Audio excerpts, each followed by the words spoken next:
Hi everyone, welcome to the online platform of Napoleon institute. तो आज हम लोग सेकंड क्लास है हमारी बीएससी क्लास 11 की, जिसमें हम कवर करने वाले हैं business versus profession versus employment. Business versus profession versus employment, ये जो टॉपिक है एग्जाम परस्पेक्टिव से भी बहुत इंपॉर्टेंट है, क्योंकि सीबीएसई हो या आरबीएसई हो, इसमें से एक लॉन्ग आंसर का क्वेश्चन हमेशा बनता ही बनता है।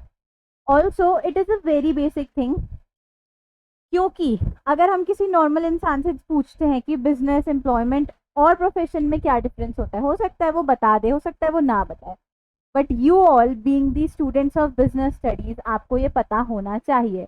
It is very basic difference, but because it's a lengthy thing, तो हम इसको आज अच्छे से स्टडी करेंगे। ये सो सबसे पहले हम देखेंगे मोड ऑफ स्टैब्लिशमेंट, यानी ये बनता कैसे। तो जो बिजनेस होता है भाई, आज मौसम अच्छा था, मैंने बाहर देखा, मैं सोच रही हूँ यार एक कप चाय हो जाती। चाय पीते पीते मुझे लगा कि अगर मैं एक चाय का बिजनेस ओपन कर लूँ, तो क्योंकि चाय तो सब पीते हैं, है ना। तो बेसिकली मैं यहाँ कौन हुई? एंटरप्रेन्योर। एंटरप्रेन्योर कौन होता है? बिजनेसमैन। Businessman means entrepreneur. तो बेसिकली मेरा जो आइडिया है ये चाय खोलने का, इस डिसीजन से मेरा एक बिजनेस स्टैब्लिश होगा। हाँ, इसमें कई लीगल फॉर्मेलिटीज भी होती हैं जो हमको पूरी करनी पड़ती हैं। वो लीगल फॉर्मेलिटीज क्या होती है? जैसे हमको जो बिजनेस होता है उसको कंपनीज एक्ट में रजिस्टर कराना पड़ता है, और भी बहुत सारी चीजें होती हैं, बट वो हम आगे क्लास में पढ़ेंगे। फिलहाल बिजनेस जो होता है वो एक एंटरप्रेन्योर की खुद के डिसीजन से स्टार्ट होता है। मैंने आज सोचा मुझे बिजनेस करना है, मैं बिजनेस करूंगी। आई ओपन अ बिजनेस, मैं फंड्स लेके आऊंगी, मैं एक प्लेस लूंगी रेंट पे जहाँ पे मुझे बिजनेस खोलना है, and I start my business. I'll start the economic activities of buying and selling and providing services, right? So that is how a business starts. Basically, opening a clothing shop or restaurant or tea shop, जैसा कि मैंने example दिया था। Now we have profession. तो profession कैसे establish होता है? Basically it requires a certificate of practice and membership in a recognised professional body.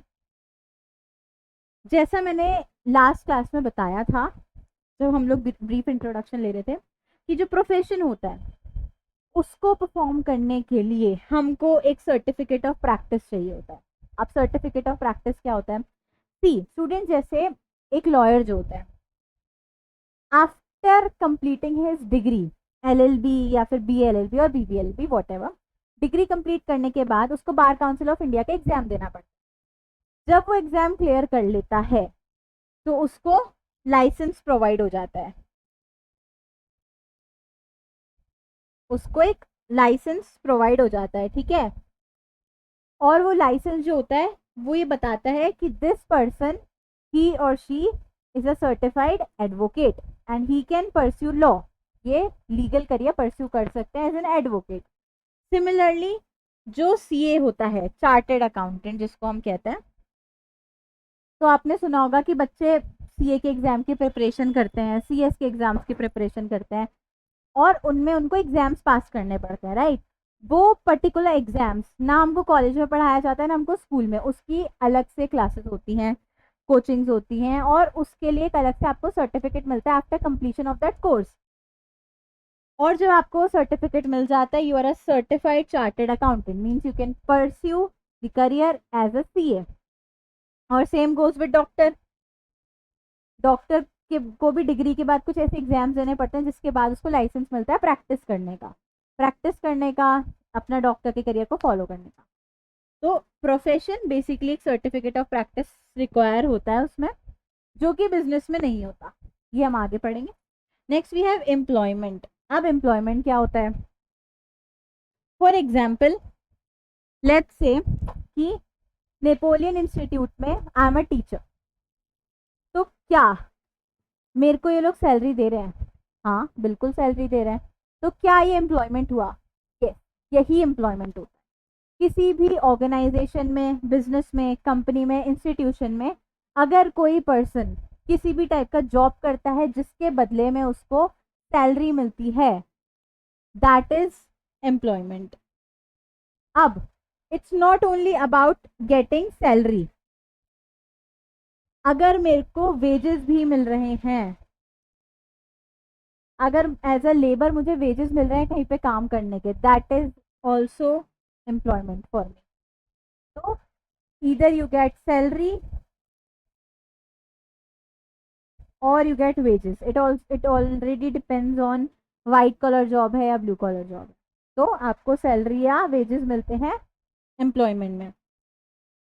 Now begins with a service agreement and an appointment letter issued by an employer. अगर मैं आज एक company में अपनी resume या CV apply करती हूँ to get hired as an employ there, तो वो मेरे को वहाँ से अपॉइंटमेंट लेटर देंगे कि मैम आप सेलेक्ट हो गए हो, आप कंपनी ज्वाइन कर सकते हो. ठीक है, that is the appointment letter which is also called the service agreement. कि भाई मेरा जो टेन्योर होगा वो इतने साल का होगा, मैं यहाँ पे इतने से इतने टाइम तक काम करूंगी. That is how white collar job works, जहाँ पे मेरे को सैलरी मिलती है. ऑल दो वेजेस में ऐसा कुछ नहीं होता है. जब मेरे को, अगर मैं एक मजदूर हूँ आज और मुझे कहीं पे काम करने जाना है, तो वो मुझे कोई एग्रीमेंट बना के नहीं देते हैं.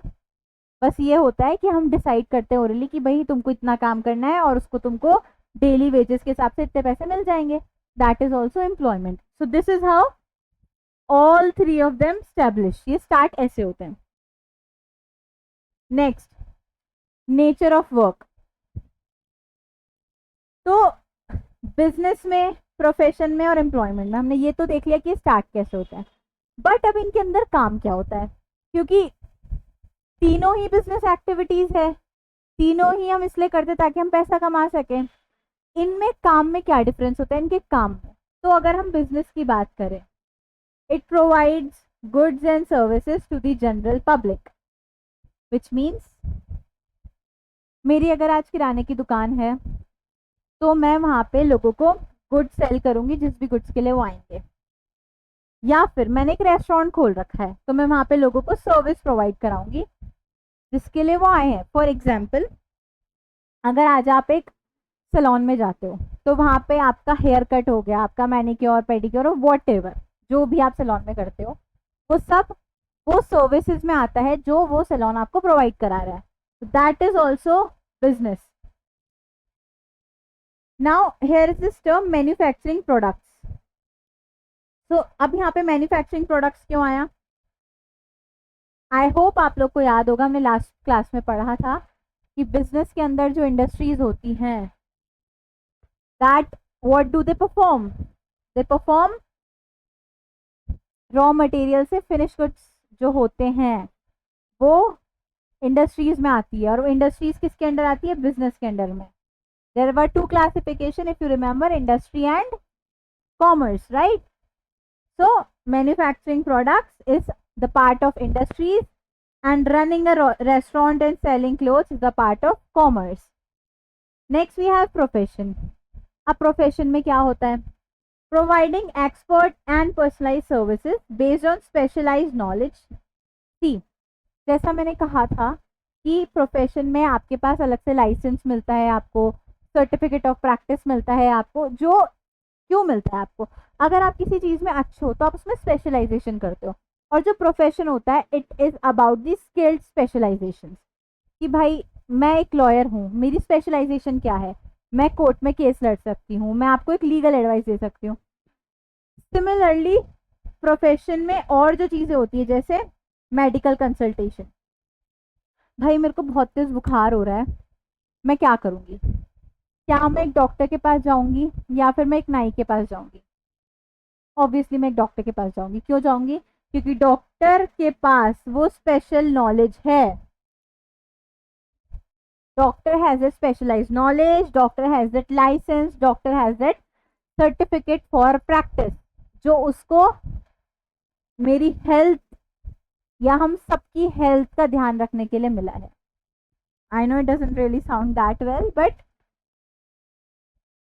बेसिकली मेडिकल कंसल्टेशन के लिए मैं डॉक्टर के पास जाऊंगी, लीगल एडवाइस के लिए लॉयर के पास जाऊंगी, और अगर मुझे फाइनेंशियल ऑडिटिंग करनी है तो मैं सीए के पास जाऊंगी. और इसका रीजन क्या है? क्योंकि इनके पास वो स्पेशलाइज्ड नॉलेज है वो एक्सपर्टीज है जो इनको स्टडीज के बाद मिली है, जो कि नॉर्मली किसी को नहीं मिलती। जैसे बिजनेस है, बिजनेस में मुझे कोई सर्टिफिकेट नहीं दे रहा है कि भाई आपको बिजनेस करने का सर्टिफिकेट मिलता है, नहीं, कोई भी कभी भी बिजनेस स्टार्ट कर सकता है। बट प्रोफेशन के लिए you have to study, you have to get proper expertise knowledge in that, and you get the certificate of practice, and then that's how you start a professional activity, right? Then we have employment. अब employment में क्या होता है? Obviously मैं job करने जा रही हूँ, मेरे को वहाँ जैसा काम बताया जाएगा, जिस रूल्स और रेगुलेशन से बताया जाएगा, मुझे वो फॉलो करना है। Working according to rules, policies and service contract set by the employer. हमने लास्ट वाली जो हमारी यहाँ पे हमने पढ़ा था ना, अपॉइंटमेंट लेटर और service agreement, so this is what it is. तो बेसिकली ये आपको सर्विस कॉन्ट्रैक्ट्स देते हैं जिसमें लिखा होता है, जैसे मैं अगर as an HR manager hire हुई हूँ एक कंपनी में, ह्यूमन रिसोर्स मैनेजर, तो मेरा काम क्या होगा, वो मुझे कैसे पता चलेगा कि मुझे वहां जाके क्या करना है? जो मुझे सर्विस कॉन्ट्रैक्ट प्रोवाइड किया जाएगा, इस सर्विस कॉन्ट्रैक्ट में लिखा हुआ होगा कि Rimjhim is employed as HR manager of the company and this is her role. ये काम उसको यहाँ करना है और ये काम उसको वहाँ नहीं करना है। The code of conduct is also given there. और ये जो भी मेरी रोल्स एंड रिस्पॉन्सिबिलिटीज रहेगी, मुझे जो नए एम्प्लॉयज़ आएंगे उनका मुझे इंटरव्यू लेना है, मुझे उनकी सैलरीज का लुक थ्रू देखना है, ये सब HR मैनेजर के रोल्स के अंडर आता है। बट ये मुझे कौन डिफाइन करेगा? ये मुझे एम्प्लॉयमेंट में जो कॉन्ट्रैक्ट दिया जाएगा उस कॉन्ट्रैक्ट में डिफाइंड होगा। तो जो मेरा वर्क है, जो मेरा नेचर ऑफ वर्क है, वो उस कॉन्ट्रैक्ट के बेसिस पे होगा, जो कॉन्ट्रैक्ट मुझे मेरी कंपनी प्रोवाइड कराएगी। मैं नेपोलियन इंस्टीट्यूट में एज ए टीचर वर्क कर रही हूँ। रिमझिम मैम का टाइम जो है वो 5 to 8 है फॉर एग्जाम्पल। तो ये किसने बताया मुझे? ये मुझे इंस्टीट्यूट ने बताया कि this is how you are going to teach, this is how you are going to teach the students. इतने टाइम के लिए आप काम करेंगे और आप ऐसे करेंगे, मुझे नोट्स प्रोवाइड कराने हैं, मुझे सेशंस लेने हैं, मुझे एक्स्ट्रा क्लासेस लेनी है। ये सब मुझे कौन बताएगा? मेरा एम्प्लॉयर बताएगा। एम्प्लॉयर कौन है? Napoleon institute. तो अगर मैं HR मैनेजर हूँ तो मेरा एम्प्लॉयर कौन है? Company. Next we have risk involve. See, हमने पढ़ा था बिजनेस में कि अगर रिस्क होगा तो ही हमको प्रॉफिट हो सकता है, और जितना हाई रिस्क उतना हाई प्रॉफिट के चांसेस होते हैं। ऐसा नहीं है कि रिस्क है तो सिर्फ प्रॉफिट ही होगा, ऐसा नहीं होता। इट्स ईदर P प्रॉफिट और L loss, but that's how business goes. But अब यहाँ पे हम लोग 3 चीजों की बात कर रहे हैं, एम्प्लॉयमेंट, प्रोफेशन एंड बिजनेस। इनमें कितना रिस्क है? रिस्क किस चीज का? रिस्क किसी भी चीज का हो सकता है, right? Risk is one of the biggest differences between these 3 economic activities. हमने बिजनेस में क्या पढ़ा था? Higher risk, higher potential of profit. But क्या बाकी की जो 3 इकोनॉमिक एक्टिविटी है, एम्प्लॉयमेंट और प्रोफेशन, इनमें भी वही सेम चीज है कि जितना ज्यादा रिस्क उतना ज्यादा प्रॉफिट? नहीं, ये एक बहुत मेजर डिफरेंस होता है when we talk about business, profession and employment. Why? अगर मैं आज एक बिजनेसमैन हूँ, लेट्स से अगर मैं एक शॉपकीपर हूँ, मैं बिजनेस ओन कर रही हूँ, मैं बिजनेस चला रही हूँ, अगर सेल्स ड्रॉप होती हैं, यानी लोग मेरे से आके सामान नहीं खरीदते हैं, तो मुझे पैसों का लॉस हो सकता है। रिस्क इसमें इन्वॉल्व है, राइट? क्योंकि ये बिजनेस है। लेकिन वहीं अगर मैं कंपनी में काम कर रही हूँ, अब भले ही उस कंपनी में लॉस हो गया हो, लेकिन मुझे तो मंथ के एंड में मेरी सैलरी मिलेगी ही मिलेगी।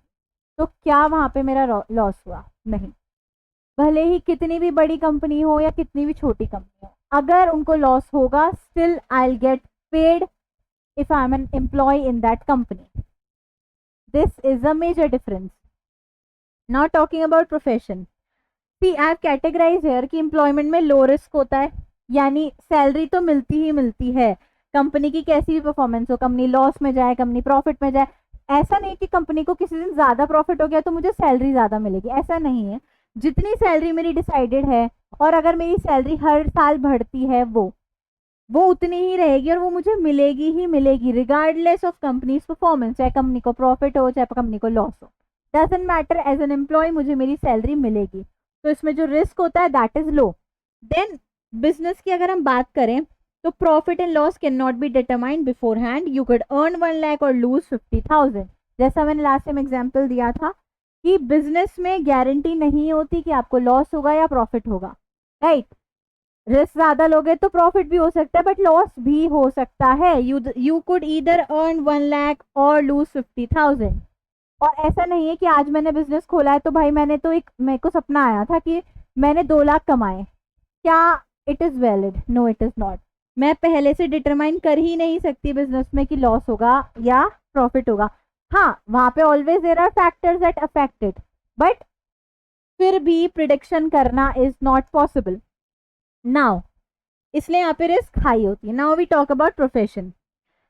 Income depends on number of clients, manageable but variable. अब इसका क्या मतलब होता है?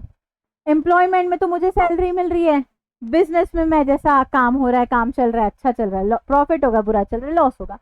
पर प्रोफेशन में दे रखा है income depends on number of clients. भाई मैं एक डॉक्टर हूं, मैंने क्लिनिक खोल लिया, अब या फिर लेट्स जस्ट से कि फोर्टिस हॉस्पिटल है और फोर्टिस हॉस्पिटल में 200 डॉक्टर्स हैं, ठीक है। अब ऐसा तो है नहीं कि सारे डॉक्टर एक ही फील्ड के होंगे, कोई कार्डियोलॉजिस्ट भी होगा, कोई फिजियोलॉजिस्ट भी होगा, राइट, कोई पीडियाट्रिशियन भी होगा, अलग अलग डॉक्टर्स होंगे, राइट। अब फॉर एग्जाम्पल अगर मैं कार्डियोलॉजिस्ट हूँ और मेरे पास दिन में 10 क्लाइंट्स आते हैं, मेरे पास दिन में 10 पेशेंट्स आते हैं, राइट, 10 पेशेंट्स डेली, और मैं हर पेशेंट से 500 रुपीज चार्ज करती हूँ। देखा है आपने, जब भी आप हॉस्पिटल जाते हो तो पहले पर्ची कटाते हो आप डॉक्टर की, है ना। और कई हॉस्पिटल्स में आप देखना, अगर आप कार्डियोलॉजिस्ट के पास जाओगे तो उसकी फीस हाई होगी, वहीं अगर आप पीडियाट्रिशियन के पास जाओगे या फिर नॉर्मल फिजिशियन के पास जाओगे तो उसकी जो फीस होती है वो कम होती है। कई हॉस्पिटल्स में डिफरेंस होता है। तो इट्स अ प्रोफेशन, राइट। तो अगर मैं 10 पेशेंट से 500 रुपये चार्ज कर रही हूँ पर पर्सन, पर पेशेंट पे 500 चार्ज कर रही हूँ, तो मेरी अर्निंग कितनी होती है डेली की? 5000, right. But let's just say कि एक दिन ऐसा है कि मेरे पास 10 की जगह 5 ही पेशेंट आते हैं, तो उस दिन मेरा कितनी इनकम होगी? 2500। और ये क्यों हुआ? क्योंकि जो प्रोफेशन है उसमें डिपेंड करता है कि आपके पास पेशेंट्स कितने हैं, आपके पास क्लाइंट्स कितने हैं।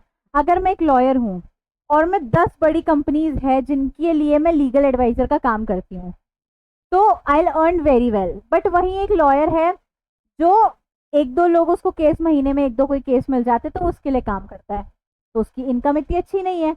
इट ऑल डिपेंड्स कि आपके पास क्लाइंट्स कितने हैं। और भले ही मेरे पास क्लाइंट कम हो या क्लाइंट ज़्यादा हो, I still be in profession. लेकिन अगर मेरे पास क्लाइंट्स कम होंगे तो मेरी इनकम अच्छी नहीं होगी, I will be average, right. But वहीं अगर मेरे पास क्लाइंट्स अच्छे हैं, बहुत ज़्यादा क्लाइंट्स हैं, तो I will be rich, right. That's how it goes. तो हमारा प्रोफेशन जो होता है उसमें मीडियम रिस्क होती है, क्योंकि ऐसा नहीं है कि भाई मैं एक सीए बन गई तो मैं कमाऊंगी ही कमाऊंगी, ऐसा नहीं होता। वो डिपेंड करता है कि मेरे पास कितने क्लाइंट्स आ रहे हैं, कितने लोग हैं जो मुझसे अपना काम कराते हैं। That is why we always say कि हम किसी भी फील्ड में हो हमारी नेटवर्किंग अच्छी होनी चाहिए। This is also a factor that affects our income source, but we'll discuss about this letter.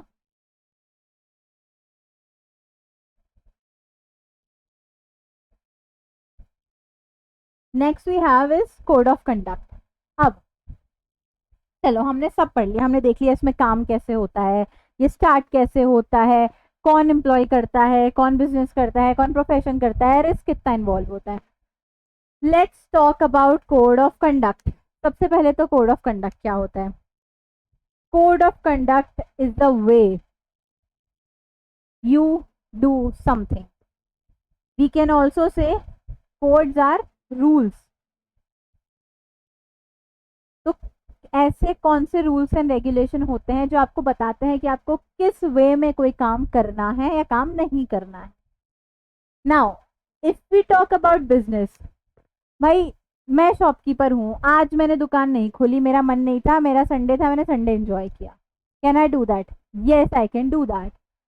चलो we don't talk about Sunday. कोई भी वर्किंग डे है and I am not feeling well, I just want to take rest, I will take a leave, I will close my shop and I will rest at my home. Business में अगर मैं businessman हूँ तो क्या मुझे कोई आके कह सकता है कि नहीं तुम आज अपना बिजनेस बंद नहीं कर सकते, तुम्हें बिजनेस करना पड़ेगा, तुम्हें आज शॉप खोलनी पड़ेगी? नहीं.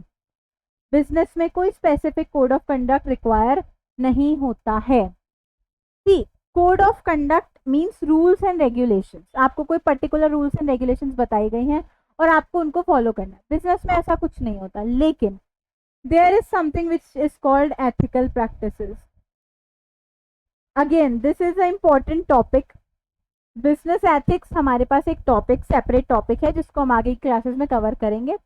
तो वील नो कि क्या होता है ethical practices. But for a basic thing, ethical practice means ऐसी प्रैक्टिसेस जो ट्रस्ट और ऑनेस्टी पे बेस्ड हो. ऐसा नहीं है कि कोई प्रोडक्ट है जो 20 रुपए का है बट आप किसी की शक्ल देख के उसको 40 में बेच रहे हो. ऐसा नहीं होना चाहिए. जो भी आप बेच रहे हो, आप बिजनेस जब भी कर रहे हो, वो हमेशा एथिक्स के अंदर अपनी वैल्यूज को फॉलो करते हुए करना चाहिए. ऐसा नहीं है कि एक छोटी बच्ची आई मेरे पास एंड आई एम लाइक कि यार इसको तो पता ही नहीं चलेगा तो मैंने उसको कोई एक्सपायरी प्रोडक्ट दे दिया. नहीं, we should not do this. तो ऑल्दो बिजनेस में कोई स्पेसिफिक कोड ऑफ कंडक्ट नहीं है, बट एथिकल प्रैक्टिसेस ही हमेशा एक्सपेक्टेड होती है और एनकरेज होती है जो हमें बिजनेस में करनी चाहिए. Next we have profession. Profession में कोड ऑफ कंडक्ट ऑब्वियसली सबसे ज्यादा कोड ऑफ कंडक्ट की कहीं बात होती है तो दैट इज प्रोफेशन. क्यों भाई? Profession must follow strict professional code of conduct. Doctors follow medical ethics, lawyers follow legal ethics, CA follow ICAI guidelines. अब प्रोफेशन, जब हम प्रोफेशन की बात करते हैं तो बेसिकली प्रोफेशन एक ऐसी चीज होती है जो हमको बहुत मेहनत करके वो फील्ड हमको मिलती है. जैसे हम उसके लिए एग्जाम्स देते हैं, हमको उसके लिए सर्टिफिकेट्स मिलते हैं, प्रॉपर एक अलग से सर्टिफिकेट मिलता है, and that is what makes profession different from other activities, right? But क्या आपने ऐसा सुना है कि एक डॉक्टर है और उस डॉक्टर ने एक पेशेंट को गलत दवाइयां दे दी? ऑफ कोर्स सुना होगा. That is called violation of medical ethics और मेडिकल प्रैक्टिसेस. कोई लॉयर है, उसने दूसरी पार्टी से पैसे ले लिए केस हारने के. लॉयर्स ने अपना लीगल एथिक्स फॉलो नहीं किया. क्या इसके वजह से उनको पेनल्टी देनी पड़ सकती है? ऑफ कोर्स देनी पड़ सकती है. डॉक्टर्स का, लॉयर्स का लाइसेंस कैंसिल हो सकता है अगर वो code of conduct, professional code of conduct follow नहीं करते हैं. तो उसके बहुत सारे रीजन हो सकते हैं. जैसे फॉर एग्जांपल डॉक्टर है, डॉक्टर अगर अपना कोड ऑफ कंडक्ट नहीं फॉलो करेगा उसकी वजह से एक पेशेंट की जान जा सकती है. एडवोकेट जो लॉयर होता है, अगर लॉयर एक लीगल एथिक फॉलो नहीं करेगा तो उसकी वजह से किसी मासूम इंसान को सजा हो सकती है. But these are just basic things जो डॉक्टर्स और लॉयर्स के बारे में हो रही है. बट हर प्रोफेशन में कुछ ऐसी चीजें होती है जिसकी वजह से अगर आपको सर्टिफिकेट मिला है, which means you have to follow it strictly so that आप खुद का और सामने वाले का नुकसान अवॉइड कर सको. और वो नुकसान किसी भी चीज का हो सकता है, that may be irreversible. Then we have employment. अब एम्प्लॉयमेंट में एज सच तो कोड ऑफ कंडक्ट की अगर बात की जाए तो एम्प्लॉयमेंट का जो कोड ऑफ कंडक्ट होता है वो वही होता है जो रूल्स एंड रेगुलेशन उसकी ऑर्गेनाइजेशन में बताए गए होते हैं. जैसे आप जो टीचर्स होते हैं उनको बोला जाता है कि मैम आपको फिक्स 9 o'clock पे स्कूल आना है. तो जो 9 o'clock पे स्कूल आने वाली चीज है वो उस ऑर्गेनाइजेशन, उस इंस्टीट्यूट के रूल्स हैं, उसकी पॉलिसीज है, और वो ही उसका कोड ऑफ कंडक्ट है जो उस टीचर को फॉलो करना पड़ेगा. तो बेसिकली एम्प्लॉयमेंट में जो भी कोड ऑफ कंडक्ट होता है वो इंस्टीट्यूट ऑर्गेनाइजेशन बताता है कि अपने एम्प्लॉय को किस तरीके से उसको एक कोड ऑफ कंडक्ट फॉलो करना है, क्या क्या उसको रूल्स एंड रेगुलेशंस फॉलो करने हैं। Then we have qualification required. अब जैसा मैंने फर्स्ट स्लाइड में बताया था कि जो तीनों एक्टिविटीज हैं ये जब स्टैब्लिश होती हैं तो इनके स्टैब्लिशमेंट में यहाँ पे डिसीजन मेकिंग होती है, यहाँ पे स्टडी और सर्टिफिकेट होता है, और यहाँ पे अपॉइंटमेंट लेटर होता है। बट ऐसा क्या क्वालिफिकेशंस होती हैं जो आपको इन तीनों के लिए केपेबल बनाती है? Now talking about business, no minimum qualification. आज एक आदमी है जो पढ़ा लिखा नहीं है लेकिन वो जयपुर की सबसे बड़ी इंडस्ट्री चला रहा है, उसको कोई रोक सकता है कि नहीं भाई तुम पढ़े लिखे नहीं हो तो तुम नहीं चला? नहीं रोक सकता, क्योंकि ही इज डूइंग बिजनेस और बिजनेस के लिए कोई क्वालिफिकेशन रिक्वायर्ड नहीं होती है। यू नीड मार्केट नॉलेज, और मार्केट नॉलेज आपको वहां पे काम करके आ जाती है। तो you don't need a minimum qualification. ऐसा नहीं है कि अगर आपके पास डिग्री होगी तो ही मैं किराने की दुकान खोल सकती हूँ, मेरे पास डिग्री होगी तो ही मैं शोरूम खोल सकती हूँ। नहीं, शोरूम को बनाने के लिए आर्किटेक्चर को आर्किटेक्ट की डिग्री चाहिए, लेकिन जो ओनर है उसको कोई डिग्री नहीं चाहिए। He is just a businessman, he doesn't need any minimum qualification. Anyone can start a business, education helps, but there is no mandatory degree required to open a shop और start a company. आप पढ़े लिखे हो तो बहुत अच्छी बात है, आप नहीं पढ़े लिखे हो तो कोई दिक्कत नहीं है, क्योंकि बिजनेस ओपन करने के लिए कोई क्वालिफिकेशन की जरूरत नहीं होती है।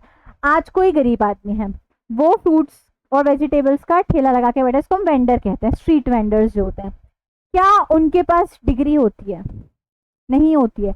कई होते हैं उनमें से जो शायद पढ़े लिखे भी होते हैं और कई होते हैं जो नहीं होते हैं, पर क्या ऐसा कहीं लिखा हुआ है कि भाई नहीं, अगर तुम्हारे पास डिग्री नहीं है बीबीए बीकॉम की तो तुम स्ट्रीट वेंडर नहीं बन सकते?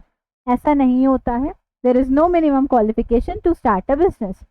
देन वी हैव प्रोफेशन, जिसमें मैंडेटरी स्पेसिफिक डिग्री रिक्वायर्ड होती है। अगर मैं कोई इंजीनियर बनना है, मेरे पास डिग्री होनी चाहिए बीटेक की और जो भी होते हैं। मुझे डॉक्टर बनना है तो मुझे एमबीबीएस करना पड़ेगा, मुझे लॉयर बनना है तो मुझे लॉ की डिग्री परस्यू करनी पड़ेगी, सीए बनने के लिए भी मुझे जो क्वालिफिकेशंस होती है, जो फाउंडेशन होती है, एग्जीक्यूटिव लेवल्स होते हैं, सब क्लियर करने पड़ेंगे, तभी आई be called as a professional person. Then we have employment as per employer's need. जैसा मैंने बताया कि कोई सॉफ्टवेयर इंजीनियर है, अगर वो इंडिविजुअल प्रैक्टिस कर रहा है तो that might count as profession. But यहाँ पर अगर मैं कंपनी में हायर कर रही हूँ, न्यूज़पेपर में मैंने एक एडवर्टीजमेंट डाली कि we required software engineers for our company, और उनकी क्वालिफिकेशन डाली which is a BTech degree. तो एम्प्लॉयमेंट में आपको डिग्री रिक्वायर्ड होती है, बट वो डिग्री काम के अकॉर्डिंग होती है। जैसे अगर मैं कंपनी में मैनेजर के लिए अप्लाई कर रही हूँ, लेट्स से जनरल मैनेजर के लिए, तो मेरे से जो मेरा एम्प्लॉयर है, जो कंपनी, वो मेरे से क्या मांग सकती है? वो मेरे से बीबीए एमबीए मांग सकती है, राइट? लेट्स से कि अगर मैं टीचर की तरह अप्लाई कर रही हूँ कहीं पर, तो वो मेरे से क्या मांगेगी? आपके पास बीएड होना चाहिए, राइट? सो किसी भी एम्प्लॉयमेंट के लिए जो डिग्री रिक्वायर्ड होती है वो काम के अकॉर्डिंग होती है। अगर मैं किसी कंपनी में जा रही हूँ, कंपनी में 4 पोस्ट होती है अलग अलग, मानो, ठीक है?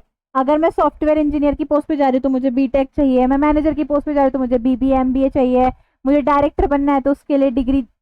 इट ऑल डिपेंड्स ऑन जो एम्प्लॉयर मांग रहा है उस अकॉर्डिंग। जब भी न्यूज़पेपर में एडवर्टीजमेंट आती है ना कहीं की, जैसे, हाँ, इसमें not only you need degree but also you need certain skills. जैसे कई बार आपने देखा होगा कि रिसेप्शनिस्ट की जॉब के लिए वहां पे आता है कॉलम पे, and what they ask for is a BBA degree that should be graduated कई लोग डिग्री का नाम नहीं लिखते, दे सिंपली पुट कि भाई ग्रेजुएटेड होना चाहिए पर्सन या फिर 12th पास होना चाहिए पर्सन,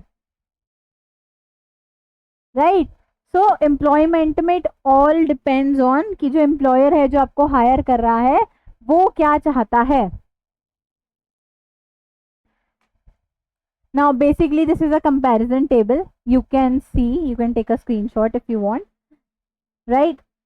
ये टेबल हम बना सकते हैं आराम से लॉन्ग आंसर में and it's gonna get you marks definitely.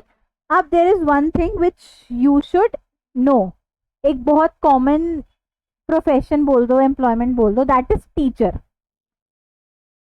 हम जब भी टीचर की बात करते हैं तो क्या समझते हो, is teacher a profession? Profession हो सकता है टीचर, बिल्कुल। क्यों? क्योंकि टीचर बनने के लिए आपको स्पेशली बीएड की डिग्री चाहिए होती है। आपको टीचर बनने से पहले आपको प्रैक्टिस कराई जाती है, आपकी डेमो क्लासेस कराई जाती है जब आप कॉलेज में होते हो, ठीक है। प्लस आपके पास एक्सपर्ट पर्सनलाइज सर्विस की नॉलेज होती है, यानी अगर फॉर एग्जांपल मैं आज बीएसटी पढ़ा रही हूँ तुम लोगों को, तो मेरे पास बीएसटी की एक्सपर्टाइज नॉलेज है कि नहीं है? Of course.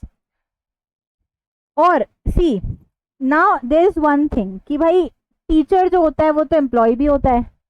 हाँ बिल्कुल होता है। अगर मैं इस इंस्टीट्यूट में काम कर रही हूँ, अगर मैं किसी स्कूल में पढ़ा रही हूँ as a teacher, there I am an employee, I am under employment, क्योंकि वहाँ मुझे सैलरी मिलेगी।